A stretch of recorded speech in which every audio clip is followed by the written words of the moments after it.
The Snow Plan, recycling Christmas lights and Christmas movie trivia.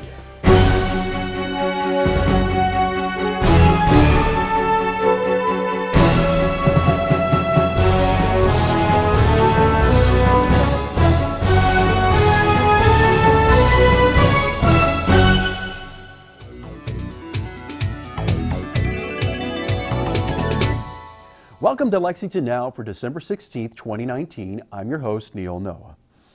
Every year, Lexington updates its plan to handle the inevitable ice and snow that visit us each winter and make driving treacherous. Rob Allen of Streets, Roads, and Forestry tells us how the plan is created and implemented. The snow plan helps us prioritize how we clear our streets and roads after we get freezing precipitation. What it does is it ranks our roads by traffic count and facilities. For example, a rank 1 road would be Nicholasville Road, which has both UK Hospital and Central Baptist, Fayette Mall. It's got a huge traffic count of probably 50,000 cars a day.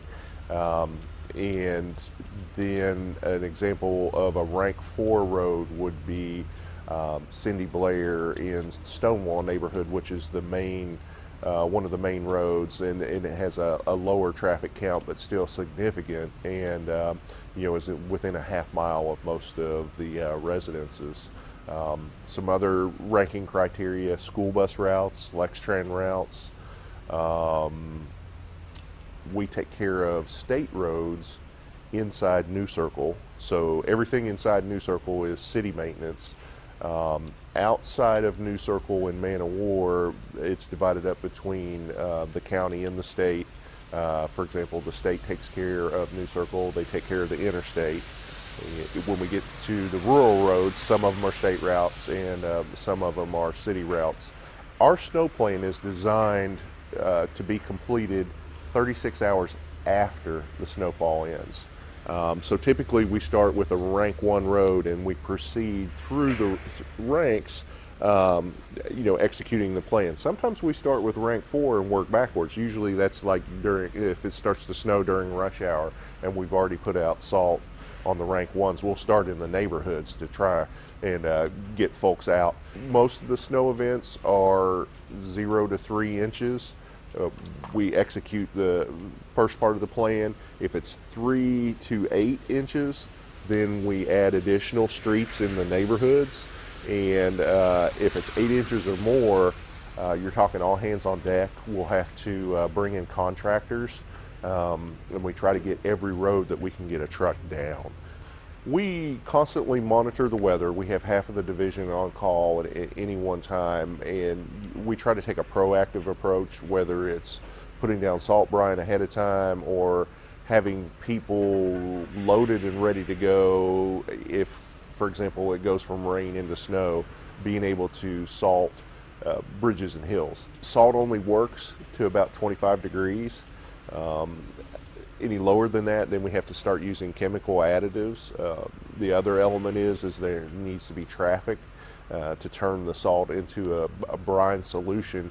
And what we're trying to accomplish is to keep ice and snow from bonding to the asphalt. Our new salt barn actually doubles our capacity.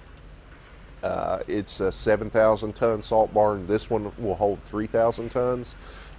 An average year we use 12,000, and so our goal was to have almost 100% undercover. So we certainly try to have a certain amount of salt on hand.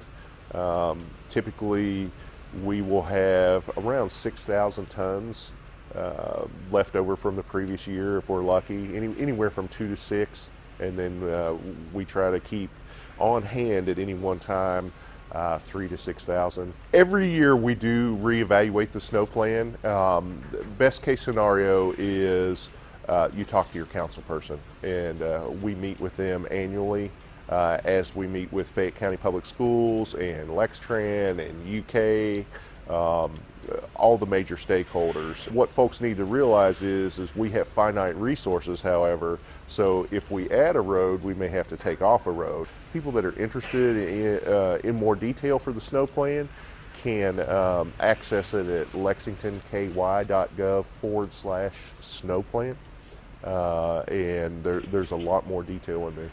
It's the season of twinkling lights and good cheer, but every Christmas season you're sure to find that some of those lights aren't twinkling anymore. Rather than throwing them in the trash or recycling bin, we have an alternative. Angela Poe explains. So Lexington's Department of Environmental Quality and Public Works is partnering with several businesses across Lexington to collect holiday lights that don't work anymore. It's a way to make recycling these electronics a little bit easier and keep them out of our recycle center, where they cause a lot of issues because they wrap around all of our equipment and then somebody has to climb in and cut them out, which is really bad and inefficient. So, but we want to make sure that people know that they can recycle them. These community partners make it easier, so while you're out running all your holiday errands, you can just bring them with you and drop them off. We're at the co-op right now. They collected the most lights last year. We collected over 1,600 pounds during last year's light collection, and the recycle center did notice fewer lights at the recycle center. No electronics should ever go in your blue recycling cart. The center is not made to sort that stuff. But Lexington does have a free electronic recycling center available year-round. It's open 6 days a week. And people can find out those hours and things just by checking the city website, lexingtonky.gov/ewaste.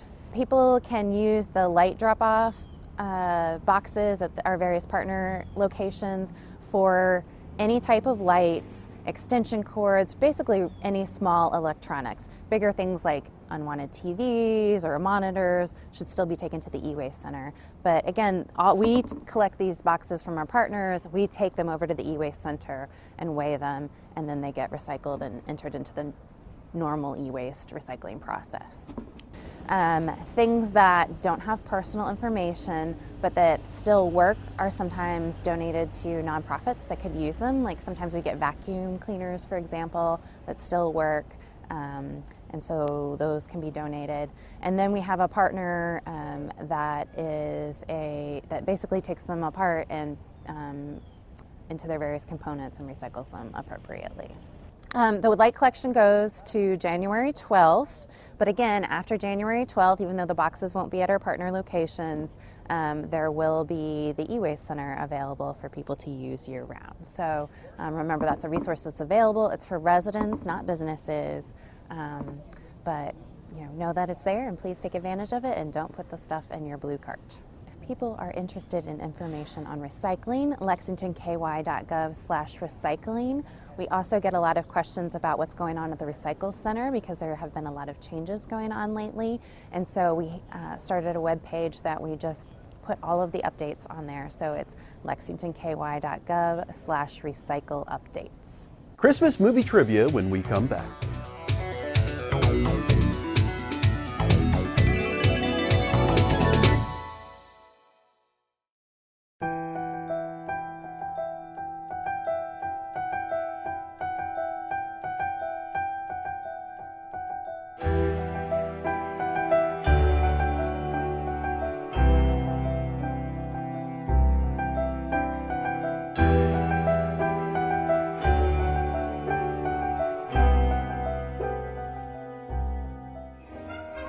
I'd like to take this time to wish all Urban County government employees a happy holidays, and if you're traveling, by all means, please be safe. Merry Christmas and a Happy New Year. Hi, I would like to wish everybody a Merry Christmas and a Happy New Year's to all my family, friends, co-workers at the Code Enforcement Department, the whole Fayette County. Merry Christmas and Happy New Year's. Be blessed.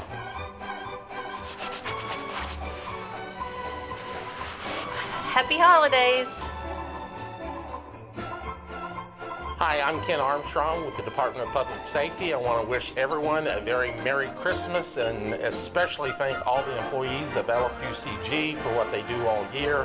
And an even special thanks to all the members of the public safety community.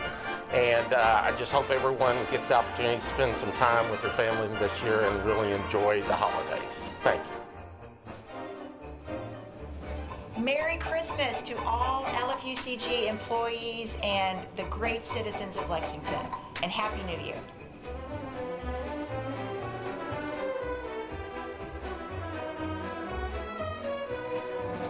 Merry Christmas. This is Jennifer Reynolds, and I want to wish you a very happy holiday. Soy Jennifer Reynolds y quiero desearles unas felices fiestas. Okay. Hello, everybody. I'm Brad. It's kind of not a lot of air in this. I get claustrophobic. Merry I hope everybody has a Merry Christmas and a Happy New Year. Happy holidays. I'm Mayor Linda Gorton, and I want to wish you happy holidays and have a wonderful Merry Christmas. Hold your family and friends tight and enjoy the season. I'm Jennifer Maya with the city's Division of Environmental Services, and I would like to wish everyone a happy holidays and encourage you to watch the Star Wars Christmas special to prepare for the upcoming Star Wars movie that's coming out.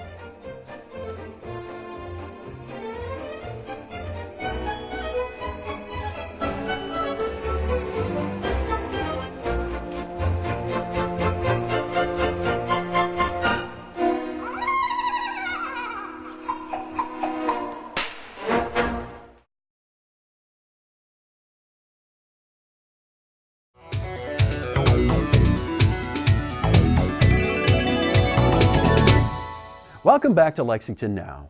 Brett Smith took a trip to the Kentucky Theater to play Christmas movie trivia with Fred Mills and talk about the Christmas Classic series. Hey everybody, I'm here at the historic Kentucky Theater today with manager Fred Mills to play some Christmas movie trivia ahead of their upcoming Christmas movie marathon. So what do you have going on? Well, this is a special time of year, and we had about 3 or 4 days leading up to Star Wars.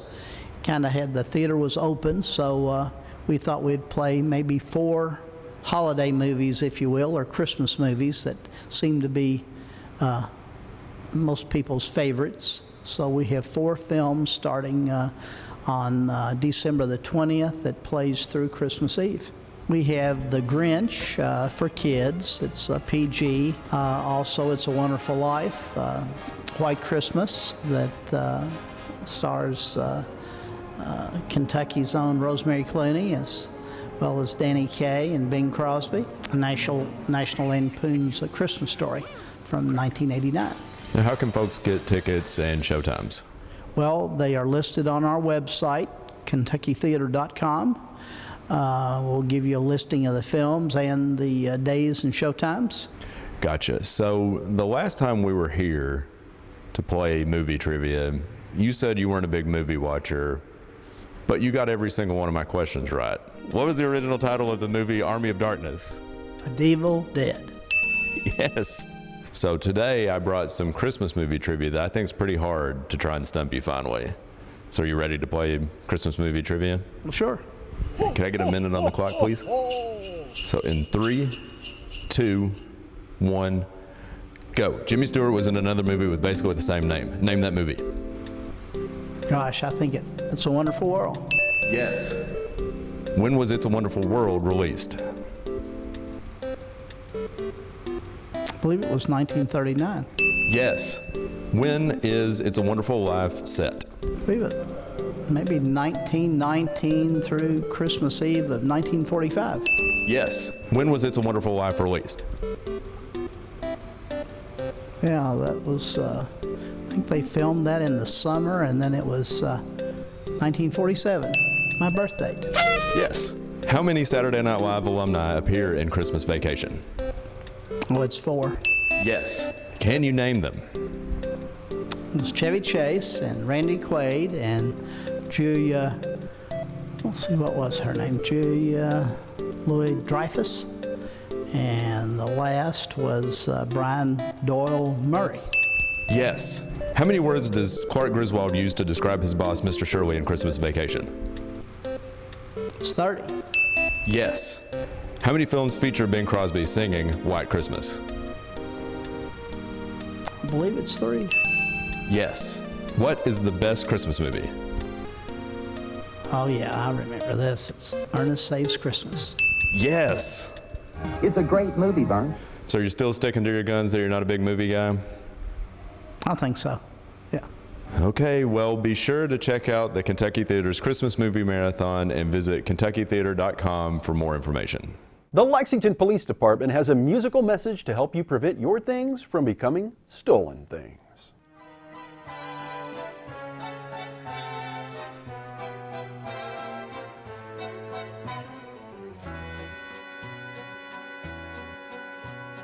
Cash in my wallet and credit cards too. My driver's license and change that was loose. A leather purse hidden under my seat.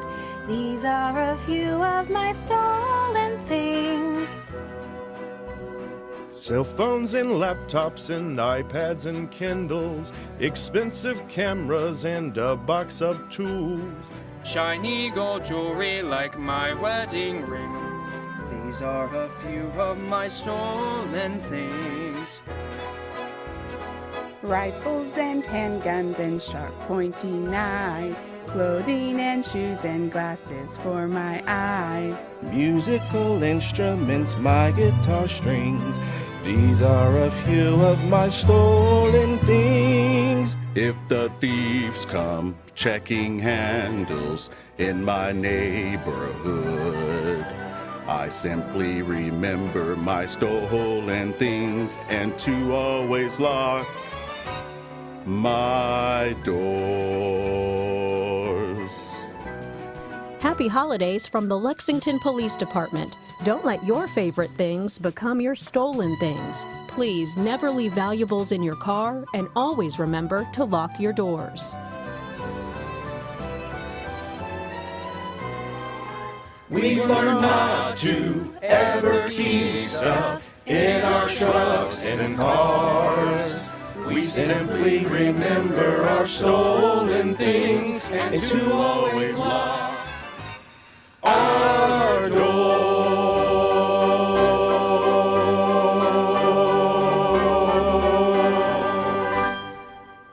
2019 may be winding down, but there's still plenty of business to wrap up at City Hall. Chris Edwards has our televised meeting preview. Thanks, Neil. With the council on winter break and the Planning Commission canceling their December zoning meeting, there are only a couple of meetings on this week's Lex TV meeting schedule. First, on Tuesday at 2 p.m. is a special Courthouse Area Design Review Board meeting. The Courthouse Area Design Review Board has jurisdiction for the area immediately surrounding the old historic courthouse. Then the final meeting of 2019 and this decade is the Rural Land Management Board meeting on Wednesday at 3:30 p.m. Now, coming up in 2020, the Rural Land Management Board will start most of their meetings 1/2 hour earlier at 3 p.m. So that's all the meetings we have for this year, but here's a few dates to mark on your calendar for 2020. On Tuesday, January 14th, the council returns from their winter break with a committee meeting and a work session. Mayor Gordon will give her State of the City and County address on Tuesday, January 22nd at noon from the Hyatt Regency's Patterson Ballroom. You can see the State of the City and County address live here on Lex TV and web streamed on the city's website. Then, on April 28th, Mayor Gordon will give her very important budget address to the council. After this point, the FY 2021 budget will be in the hands of the Irving County Council. This address, too, can be seen live here on Lex TV. That's all we have for this week. I'll see you back in 2020 for many more live Lex TV meeting schedules. Neil? Thanks, Chris. It looks like we've got a lot to look forward to. Well, that does it for this week, but as always, you can keep up with us on social media, check out the latest traffic updates on Twitter at LexRex, or catch our live traffic cams on LexingtonKY.gov. For all of us at Lex TV, I'm Neil Noah, and that's it for now.